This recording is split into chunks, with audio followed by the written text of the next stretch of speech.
नमस्कार, आप देख रहे हैं इंडिया न्यूज पंजाब हिमाचल। मैं हूं आपके साथ तरनजीत। बुलेटिन की शुरुआत करते हैं। इस वक्त की बड़ी खबर आपको बता देते हैं। हमीरपुर का बेटा जम्मू कश्मीर के पुंछ में शहीद हुआ।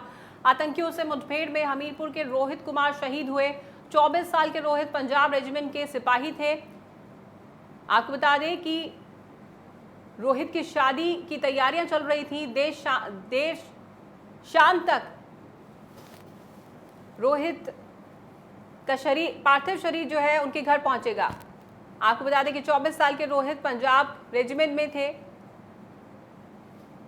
शहीद रोहित की शादी की तैयारियां चल रही थी और देर शाम तक रोहित का पार्थिव शरीर उनके पैतृक गांव पहुंचेगा।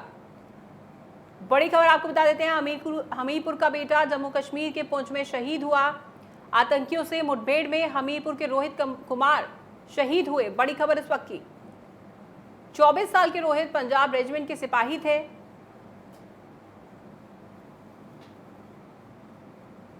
शहीद रोहित की शादी की तैयारियां चल रही थी। आपको बता दें कि देर शाम तक रोहित का पार्थिव शरीर उनके घर पहुंचेगा। तो बड़ी खबर इस वक्त की आपको बता देते हैं। हमीरपुर का बेटा जम्मू कश्मीर के पुंछ में शहीद हुआ।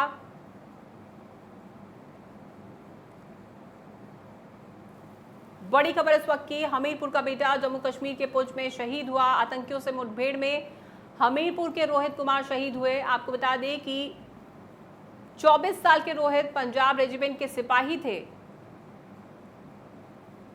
शहीद रोहित की शादी की तैयारियां चल रही थी और देर रात आपको बता दें कि रोहित का पार्थिव शरीर उनके पैतृक गांव पहुंचेगा। एक दुख भरी खबर हमीरपुर से।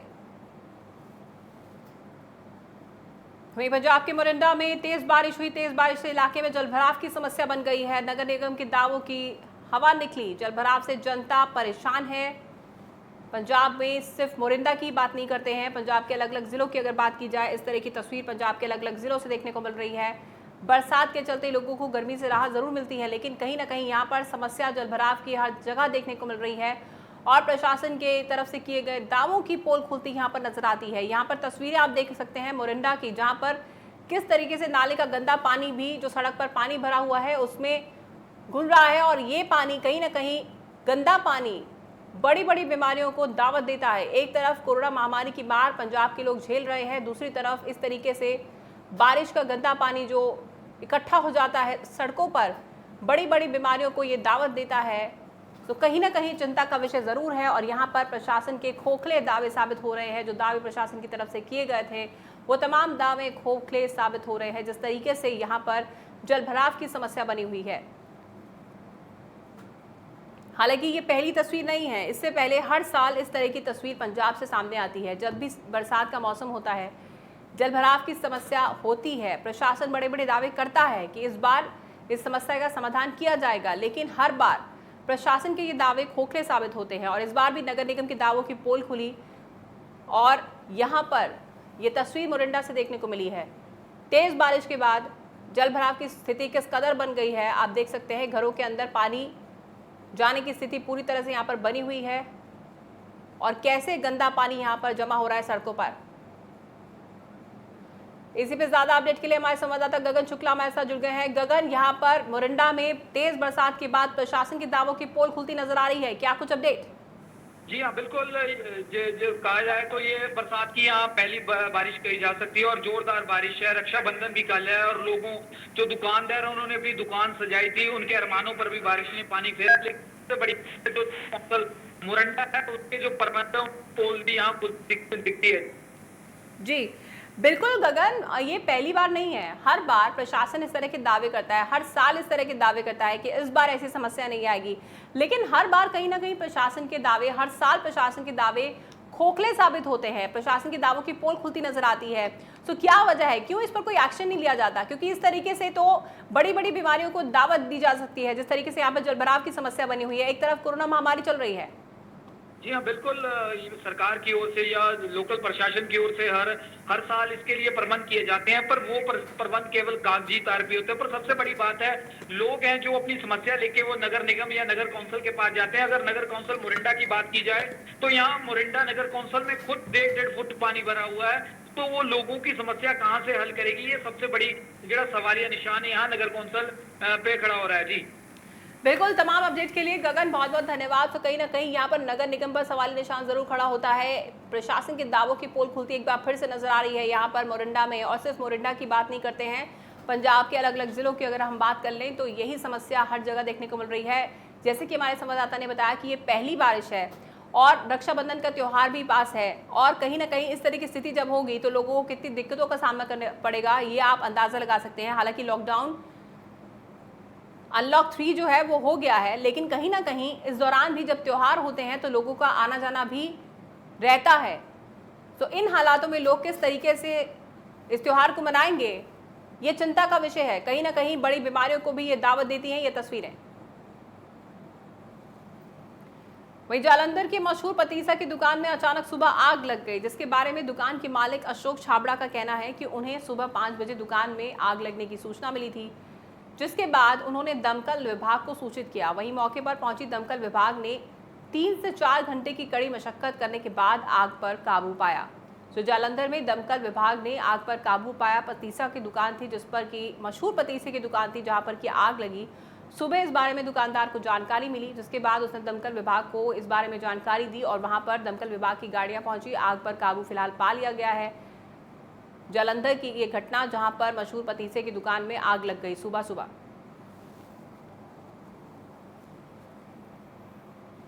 जी मैंने सवेरे 5:45 बजे आया कि मतलब अंदर ਤੁਹਾਡੇ ਇੱਥੇ ਸ਼ਾਪ ਤੇ ਅੱਗ ਲੱਗ ਗਈ ਹੈ ਤੇ ਅਸੀਂ ਆਏ ਤੇ ਦੇਖਿਆ ਸ਼ਾਰਟ ਸਰਕਟ ਨਾਲ ਅੱਗ ਲੱਗ ਗਈ ਔਰ ਜਿੰਨਾ ਅੰਦਰ ਸੀਗਾ ਸਭ ਕੁਝ ਜਲ ਗਿਆ।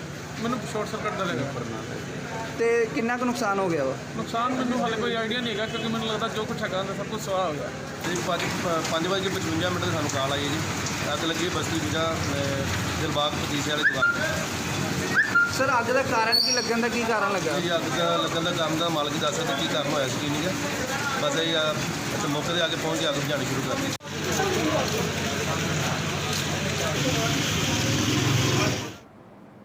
तो आपको बता दें कि जालंधर की मशहूर पतीसे की दुकान है जहां पर की आग लगी सुबह सुबह। और हालांकि दुकानदार को जब ये जानकारी मिली तो उसने दमकल विभाग को जानकारी दी। आप देख सकते हैं कितनी भयंकर ये आग लगी। फिलहाल आग पर काबू पा लिया गया है दमकल विभाग की तरफ से।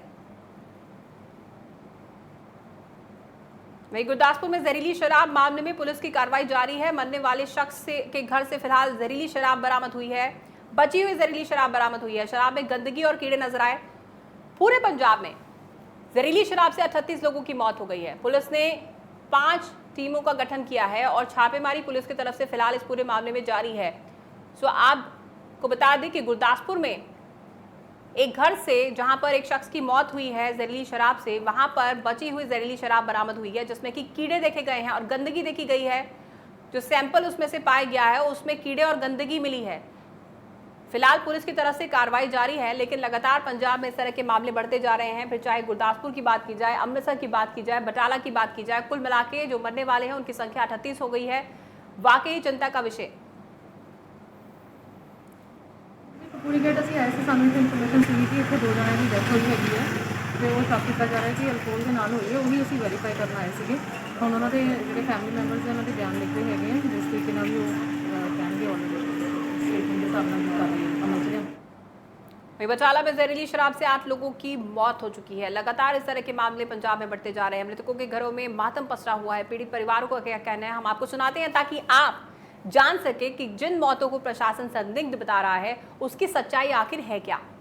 भाई ਚੱਕਰ ਕੋਈ ਨਹੀਂ, ਸ਼ਾਮਾਂ ਦਾ ਟਾਈਮ ਹੀ 7 ਵਜੇ ਨਾ ਆ ਕੇ ਤੇ ਵਿਲਣ ਲੱਗ ਪਿਆ ਥੜੀ ਤੇ ਬੈਠਾ ਤਾਂ ਇਹ ਤੇ ਇਹਨੂੰ ਪੁੱਛਿਆ ਕੀ ਗੱਲ ਹੁੰਦੀ, ਕਹਿੰਦਾ ਮੇਰੇ ਪੇਟ 'ਚ ਨਾ ਦਰਦ ਹੁੰਦੀ ਹੈ। ਮੈਂ ਦਰਦ ਕੀ ਕਾਹਦੀ ਦਰਦ ਤੈਨੂੰ ਹੁੰਦੀ ਹੈ, ਕਹਿੰਦਾ ਮੇਰੇ ਬਹੁਤ ਦਰਦ ਹੁੰਦੀ ਹੈ। ਇੰਨੇ 'ਚ ਭਾਈ ਰੋਲਾ ਪੈ ਗਿਆ ਕਿ ਸ਼ਰਾਬ ਦੇ ਨਾਲ ਬੰਦੇ ਮਰਨ ਦੇ ਤੇ ਇਹਨੂੰ ਪੁੱਛਿਆ ਮੈਂ ਕਿ ਕੀ ਗੱਲ ਹੈ ਤੈਨੂੰ ਦਰਦ ਕਾਹਦੀ ਹੁੰਦੀ। ਮੈਂ ਸ਼ਰਾਬ ਤੇ ਨਹੀਂ ਕਿਤੇ ਪੀ ਗਿਆ, ਕਹਿੰਦਾ ਆਹੋ ਮੈਂ ਪੀਤੀ ਹੈ ਸ਼ਰਾਬ। ਮੈਂ ਕਿਹਦੇ ਕੋਲ ਸ਼ਰਾਬ ਪੀ ਕੇ ਆਇਆ, ਕਹਿੰਦਾ ਮੈਂ ਫੌਜਣ ਕੋ ਪੀ ਕੇ ਆਇਆ ਵਾ।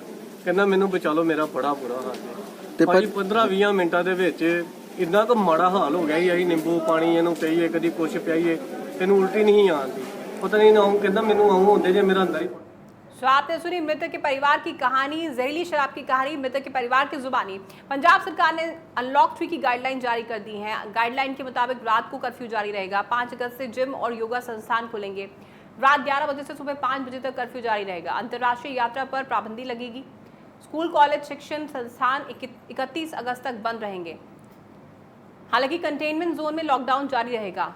शराब के ठेके सुबह 8 बजे से शाम 10 बजे तक खुलेंगे। शादी समारोह में शराब पर पाबंदी रहेगी। कोरोना को लेकर कैप्टन सरकार ने इन नियमों को लागू किया है।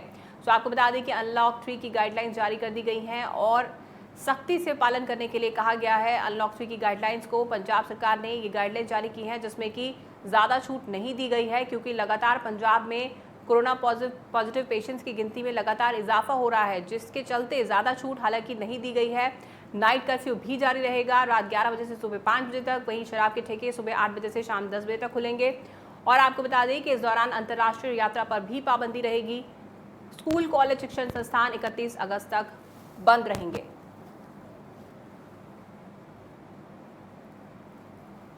वहीं देश में कोरोना को लेकर अनलॉक 3 की प्रक्रिया चल रही है, जिसमें केंद्रीय गृह मंत्रालय ने योग और जिम को खोलने की अनुमति दे दी है। पंजाब सरकार ने भी 5 अगस्त से सूबे के सभी योग सेंटर और जिम खोलने की घोषणा की है, जिसको लेकर शहर के वरिष्ठ विश्व प्रसिद्ध योग आचार्यों ने अपनी प्रतिक्रिया दी है। देश विदेश में प्रसिद्ध योग गुरु डॉक्टर अनुप्रिया ने कहा कि ये अच्छी बात है कि योग क्लास शुरू करने की घोषणा की गई है, लेकिन अभी कोरोना का खतरा टला नहीं है, जिसको देखते हुए आने वाले 2 या 3 महीनों तक क्लासेस में एहतियात बरतनी होगी। साथ ही कम से कम विद्यार्थियों को बुलाया जाना चाहिए ताकि कोरोना को फैलने से बचाया जा सके।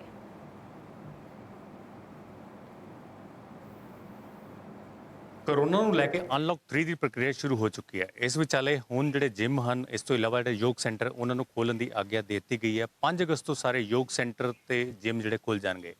ਅਸੀਂ ਖੜੇ ਹਾਂ ਇੱਕ ਯੋਗ ਸੈਂਟਰ ਦੇ ਵਿੱਚ, ਜਲੰਧਰ ਦੇ ਇੱਕ ਸੈਂਟਰ ਹੈਗਾ ਇੱਥੇ। ਸਾਡੇ ਨਾਲ ਇੱਥੇ ਯੋਗਨੀ ਅਨੁਪ੍ਰਿਆ ਤੇ ਉਹਨਾਂ ਦੇ ਫਾਦਰ ਸਾਹਿਬ ਰਾਮਕ੍ਰਿਸ਼ਨ ਜੀ, ਇੱਥੇ ਡਾਕਟਰ ਰਾਮਕ੍ਰਿਸ਼ਨ ਜੀ ਹਨ, ਉਹਨਾਂ ਨਾਲ ਗੱਲ ਕਰਦੇ ਹਾਂ।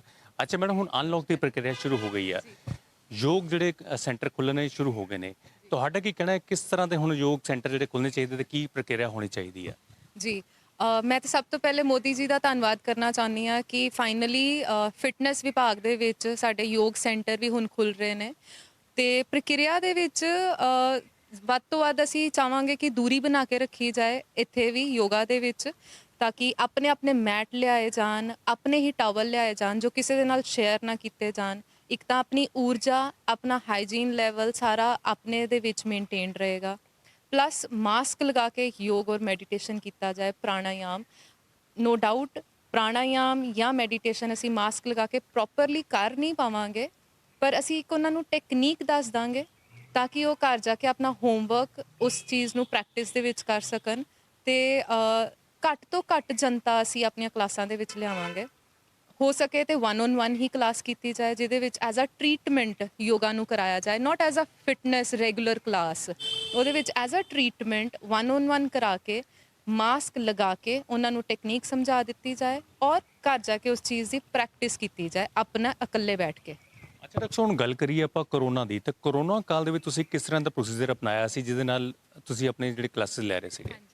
ਕਰੋਨਾ ਕਾਲ ਦੇ ਵਿੱਚ ਅਸੀਂ ਆਪਣੇ recorded videos, pre recorded videos ਚਲਾਏ, ਜਿਹਦੇ ਵਿੱਚ ਅਸੀਂ ਲਾਈਫਸਟਾਈਲ ਡਿਸਆਰਡਰਸ ਨੂੰ ਇੱਕ ਟੌਪਿਕ ਬਣਾ ਕੇ, ਜਿੱਦਾਂ ਕਿ asthma, migraine, anxiety, depression, immune system, ਇੱਦਾਂ ਦੇ ਟੌਪਿਕਸ ਨੂੰ ਪ੍ਰੀ ਰਿਕਾਰਡ ਕਰਕੇ ਵੀਡੀਓਜ਼ ਯੋਗਾ ਔਰ ਮੈਡੀਟੇਸ਼ਨ ਔਰ ਪ੍ਰਾਣਾਯਾਮ ਦੇ ਚਲਾਏ ਔਰ ਕਾਫੀ ਹੱਦ ਤੱਕ ਲੋਕਾਂ ਦੀ ਮਦਦ ਕਰਨ ਦੀ ਕੋਸ਼ਿਸ਼ ਕੀਤੀ।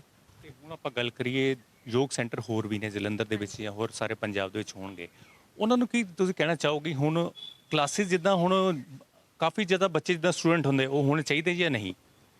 ਮੈਂ ਚਲੋ ਕਿਸੇ ਨੂੰ ਗਾਈਡ ਤੇ ਨਹੀਂ ਕਰ ਸਕਦੀ, ਬਟ ਮੈਂ ਇਹੀ ਰਿਕੁਐਸਟ ਕਰਾਂਗੀ ਕਿ ਘੱਟ ਤੋਂ ਘੱਟ ਉੱਥੇ ਸਟੂਡੈਂਟਸ ਨੂੰ ਇਕੱਠਾ ਕਰਨ, ਉਹਨਾਂ ਦੀਆਂ ਟਾਈਮਿੰਗ ਸੈੱਟ ਕਰ ਦਿੱਤੀਆਂ ਜਾਣ। ਜਿਹੜੇ ਮੈਂਬਰਸ ਨੇ ਉਹਨਾਂ ਨੂੰ ਇੱਕ ਸਲੋਟ ਬਣਾ ਕੇ ਵੰਡ ਦਿੱਤਾ ਜਾਵੇ ਕਿ ਕੁਛ, ਵੈਸੇ ਤਾਂ 1 ਜਾਂ 2 ਹੀ ਸਟੂਡੈਂਟਸ ਨੂੰ ਬੁਲਾਇਆ ਜਾਏ ਸਲੋਟ ਦੇ ਵਿੱਚ, ਅਤੇ ਬਹੁਤ ਜ਼ਿਆਦਾ ਉਹਨਾਂ ਦੇ ਕੋਲ ਜਨਤਾ ਹੈ ਅਤੇ ਹਰ ਸਲੋਟ ਦੇ ਵਿੱਚ ਉਹਨਾਂ ਦਾ ਡਿਵਾਈਡ ਕਰ ਦਿੱਤਾ ਜਾਏ ਮੈਂਬਰਸ ਨੂੰ, ਤਾਂ ਕਿ ਹਾਈਜੀਨ ਮੇਨਟੇਨ ਹੋ ਸਕੇ ਔਰ ਸੋਸ਼ਲ ਡਿਸਟੈਂਸਿੰਗ ਨੂੰ ਹਜੇ ਵੀ ਅਸੀਂ ਬਰਕਰਾਰ ਰੱਖ ਸਕੀਏ, ਘੱਟੋ ਘੱਟ 3 ਜਾਂ 4 ਮਹੀਨੇ ਤੱਕ। ਠੀਕ ਹੈ, ਤੇ ਅਸੀਂ ਗੱਲ ਕਰਦੇ ਹਾਂ ਸਾਡੇ ਨਾਲ ਹੁਣ ਯੋਗਾਚਾਰਿਆ ਰਾਮਕ੍ਰਿਸ਼ਨ ਜੀ, ਉਹਨਾਂ ਨਾਲ ਵੀ ਗੱਲ ਕਰਦੇ ਹਾਂ। ਅੱਛਾ ਸਰ, ਅਨਲੌਕ ਕਰ ਦਿੱਤਾ ਗਿਆ, ਅਨਲੌਕ 3 ਦੇ ਵਿੱਚ ਹੁਣ ਜਿਹੜੀ ਇਹ ਨਵੀਂ ਗਾਈਡਲਾਈਨ ਆਈ ਆ, ਉਹਦੇ ਵਿੱਚ ਜਿਮ ਤੇ ਜਿਹੜੇ ਯੋਗ ਸੈਂਟਰ ਉਹਨਾਂ ਨੂੰ ਖੋਲ੍ਹਣ ਦੀ ਪਰਮਿਸ਼ਨ ਦੇ ਦਿੱਤੀ ਗਈ ਹੈ। ਤੁਸੀਂ ਹੁਣ ਕਿਸ ਤਰ੍ਹਾਂ ਇਸ ਚੀਜ਼ ਨੂੰ ਲੈਂਦੇ ਹੋ ਤੇ ਕਿਸ ਤਰ੍ਹਾਂ ਅੱਗੋਂ ਕਲਾਸਿਸ ਚਲਾਓਗੇ? ਅਸੀਂ ਤਾਂ ਅਜੇ ਤੇ ਪ੍ਰੀਕਾਸ਼ਨ ਹੀ ਰੱਖਾਂਗੇ ਔਰ ਕਾਫੀ ਜ਼ਿਆਦਾ ਗਾਈਡ ਇਹੀ ਕਰਾਂਗੇ ਵੀ ਕਿਸੇ ਤਰ੍ਹਾਂ ਦੇ ਲਾਲਚ ਵਿੱਚ ਨਾ ਆਉਣ ताकि कुछ लाभ ਦੇ ਬਜਾਏ ਹਾਨੀਆਂ ਹੋ ਸਕਦੀਆਂ ਨੇ।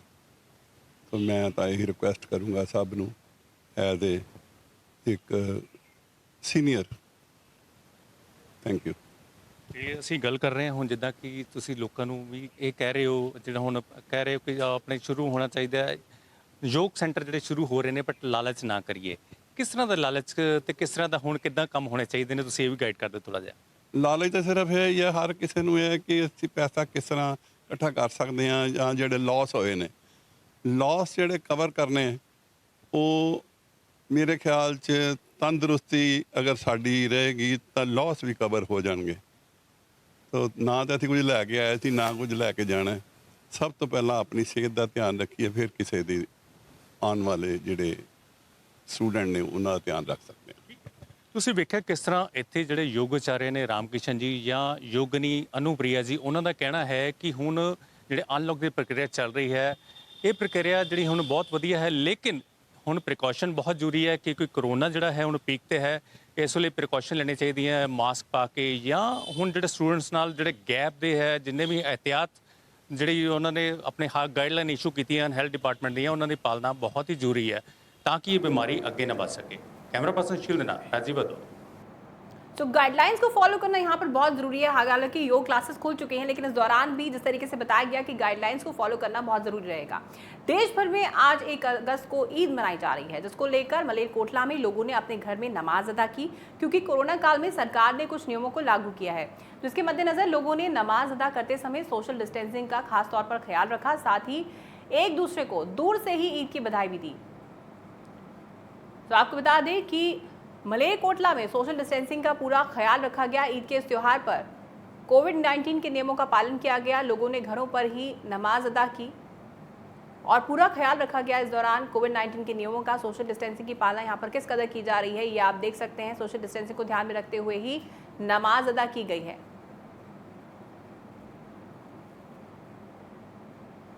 वहीं देश भर में आज ईद-उल-अज़हा यानी बकरीद का त्यौहार मनाया जा रहा है। दिल्ली स्थित जामा मस्जिद में लोगों ने शनिवार सुबह नमाज अदा की। दिल्ली की जामा मस्जिद में सुबह 6:05 पर नमाज अदा की गई। कोरोना संकट के चलते जामा मस्जिद में नमाज अदा करने आए लोगों से बार बार मस्जिद प्रशासन ने दूरी बनाकर नमाज अदा करने की अपील की। जामा मस्जिद में तैनात पुलिसकर्मियों ने थर्मल स्क्रीनिंग करने के बाद ही लोगों को मस्जिद में प्रवेश दिया। हालांकि जामा मस्जिद में नमाज के दौरान मिलीजुली तस्वीरें भी देखने को मिली हैं। कोरोना संकट में कुछ नमाजी सोशल डिस्टेंसिंग का पालन करते नजर आए, तो वहीं कुछ इसका उल्लंघन करते भी नजर आए। मस्जिद में आगे बैठे लोग तो दूरी बनाकर नमाज अदा कर रहे थे, लेकिन पीछे बैठे लोग बेहद नज़दीक बैठकर नमाज अदा करते नजर आए। तो आपको बता दें कि देश भर में बकरीद का त्यौहार बहुत ही धूमधाम से हालांकि मनाया जा रहा है, लेकिन इस दौरान सोशल डिस्टेंसिंग का ख्याल भी रखा जा रहा है। जामा मस्जिद में सुबह लोगों ने नमाज अदा की और इस दौरान कुछ लोग तो सोशल डिस्टेंसिंग का ख्याल रखते नजर आए, लेकिन कुछ लोगों ने यहाँ पर सोशल डिस्टेंसिंग का ख्याल नहीं रखा। बड़ी खबर आपको बता देते हैं, श्री फतेहगढ़ साहब में कोरोना बम फूटा। कोरोना के 12 नए मामले सामने आए हैं। जिले में कोरोना के कुल 333 मामले हुए। कोरोना से 235 लोग रिकवर भी हालांकि यहाँ पर हुए हैं। रिकवरी रेट अच्छा है, लेकिन मामले लगातार बढ़ रहे हैं। 333 जो कि एक बड़ी संख्या है।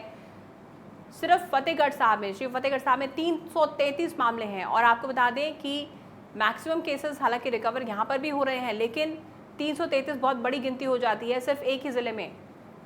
सो कहीं ना कहीं पंजाब में लगातार कोरोना का कहर बढ़ता जा रहा है। वहीं श्री फतेहगढ़ साहब की अगर बात की जाए, 333 मामले यहाँ पर सामने आए हैं, जहाँ जिसमें कि 235 लोग रिकवर हो चुके हैं। लेकिन यहाँ पर चिंता का विषय ये है कि 333 एक बहुत बड़ी संख्या है, जो कि पंजाब के सिर्फ एक ज़िले में देखने को मिल रही है। तो लगातार पंजाब में कोरोना पॉजिटिव मरीजों की गिनती बढ़ रही है। और आपको बता दें कि 12 नए मामले एक साथ श्री फतेहगढ़ साहब से सामने आए हैं। इसी से अंदाज़ा लगाया जा सकता है कि कोरोना पंजाब के अलग अलग ज़िलों में किस कदर फैल रहा है। ये एक ज़िले की बात है कि एक ही दिन में 12 नए मामले श्री फतेहगढ़ साहब से देखने को मिले हैं।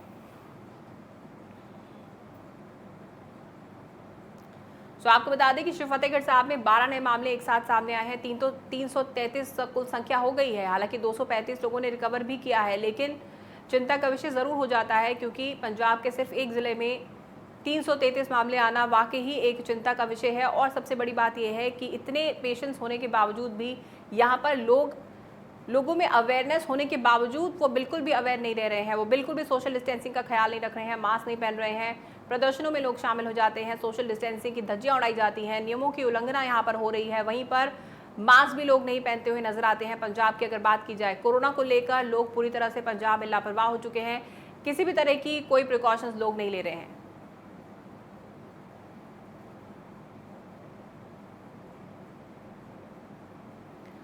वहीं पंजाब में हर रोज कोरोना का रिकॉर्ड टूट रहा है। पिछले 24 घंटे के भीतर 660 से ज्यादा नए मामले सामने आए हैं। राज्य में कोरोना के 6119 से ज्यादा मामले हैं। कोरोना से राज्य में 386 लोगों की मौत भी हो चुकी है। 24 घंटे के भीतर 16 लोगों ने अपनी जान गंवा दी है पंजाब में। सो एक चिंता का विषय है, 24 घंटे के भीतर 16 लोगों की जान चली गई पंजाब में। सो कहीं ना कहीं लगातार पंजाब में ये एक चिंता का विषय बनता जा रहा है। लगातार मामले बढ़ते जा रहे हैं और जितने ज़्यादा मामले बढ़ रहे हैं, लोग उतने ही ज़्यादा लापरवाह हो रहे हैं, क्योंकि लोगों को अब समझना होगा कि कोरोना जैसी महामारी से अगर बचना है, क्योंकि अनलॉक 3 भी अब हो चुका है, गाइडलाइन जारी कर दी गई हैं, सो इससे बचने के लिए लोगों को खुद समझना होगा, खुद सोचना होगा, अपने आप को खुद से सुरक्षित रखना होगा।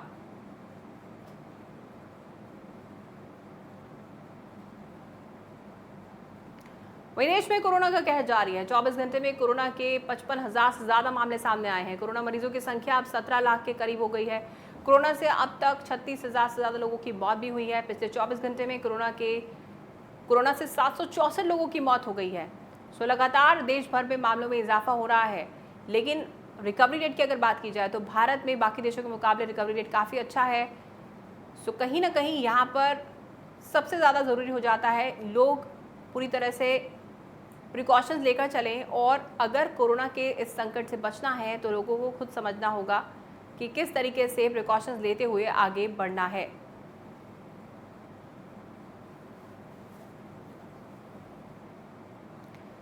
अब रुक करते हैं हिमाचल की खबरों का। हिमाचल में भी कोरोना का कहर जारी है। पिछले 24 घंटे में आपको बता दें कि 53 नए मामले सामने आए हैं। प्रदेश में कोरोना के कुल 2,564 मामले हैं। एक्टिव कोरोना मामलों की संख्या की अगर बात की जाए तो 1050 के पार हो गए हैं। कोरोना से राज्य में 1455 से ज़्यादा लोग ठीक भी हुए हैं। पिछले 24 घंटे की अगर बात की जाए 53 नए मामले सामने आए हैं हिमाचल में। सो ये जो गिनती है काफ़ी बड़ी गिनती है। 24 घंटों के भीतर 53 मामले सामने आना हिमाचल प्रदेश से चिंता का विषय है। प्रदेश में कुल संख्या 2,564 हो गई है। हालांकि आपको बता दें कि एक्टिव मरीजों की संख्या 1050 के पार है, लेकिन कहीं ना कहीं यहाँ पर चिंता का विषय है कि मामलों में इजाफा आखिर क्यों हो रहा है। 1455 से ज़्यादा लोग हालांकि ठीक हो गए हैं, रिकवरी रेट काफ़ी अच्छा है, लेकिन जो मैक्सिमम ट्रैवल हिस्ट्री वाले केसेस हैं वो यहाँ पर ट्रेस किए जा रहे हैं। वहीं कुल्लू में भुट्टी वीवर्स कोऑपरेटिव सोसाइटी ने मार्च के बाद अब बाजार में लोकल फॉर वोकल की तर्ज पर राखियां तैयार की हैं। आपको बता दें कि सोसाइटी के प्रमुख महाप्रबंधक रमेश ठाकुर ने बताया कि कोरोना महामारी के इस दौर में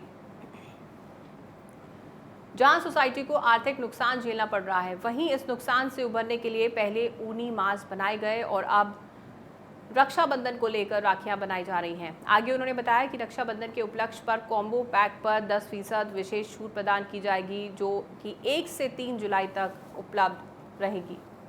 तो यहाँ पर लोकल फॉर वोकल के तर्ज पर राखियां तैयार की जा रही हैं कुल्लू में। तो देश में चाइना राखियों का बहिष्कार चल रहा है। आर्थिक नुकसान सोसाइटी झेल रही है।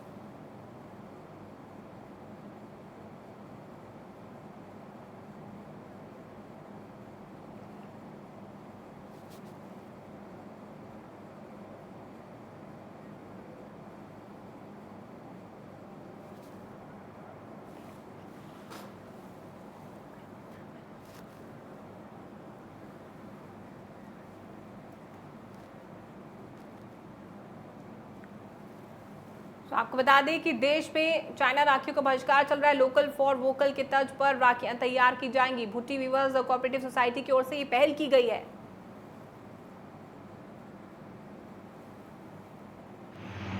वोकल फॉर लोकल की तर्ज पर शुद्ध स्वदेशी उत्पाद राखियों का हम लोगों ने तैयार किया है। इस के पीछे हमारा मुख्य उद्देश्य स्वदेशी उत्पादों को प्रमोट करना है।